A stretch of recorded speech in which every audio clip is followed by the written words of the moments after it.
ትንሽ በበረዶ ቀቅዬ የበለው ጀግና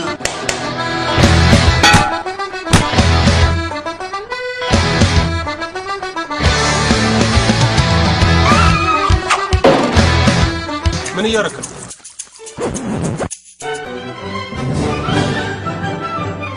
አልበላም። ለሱ ወንድ ላምጣ እናንሽው እኔ ያሳብ ያለው ሰው አለ። አዎ እንፍታው። ለዚህም ሰላማዊ ሰልፍ እንውጣ። ወንድ ልጅ አላጠላቻ ከቁመቷ በላይ ለምን ጦሮጦ ሳይገቡ ሴት አቅሻለሁ። ስለ ፍቅር ግን የተሳሳተ አመለካከት አይኖርሽ። ማንንም መስማት አልፈልግም። አታሳብድ። እንዴት ገባች? ሻሻችንን ለመውሰድ ደራሲና ዳይሬክተር ሳሙኤል ካሳሁን። እኚህ ሴት ድንግልና አስመጭና አከፋፋይ ናቸው። አንተም ደግሞ ገንዘቤን ብለህ ጠይቅና ውርድ ከራሴ የተሸጠቅ አይመለስም። ሁሉም ባንዲት ትንሽ መንደር ውስጥ ተገናኝተዋል። ዌልካም ቱ ቼቼኒያ። ወረድ ስትሉ ቦስኒያ ሄርዞጎቪና እያለ ይቀጥላል።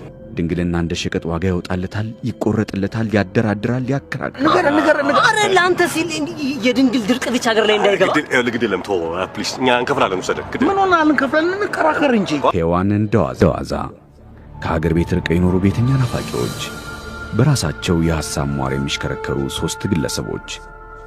ይሄኛው ድንግልናን አጥብቆ ይሻል፣ ተጠምቷል። ድንግል አምጣ አምጣ አምጣ ነው።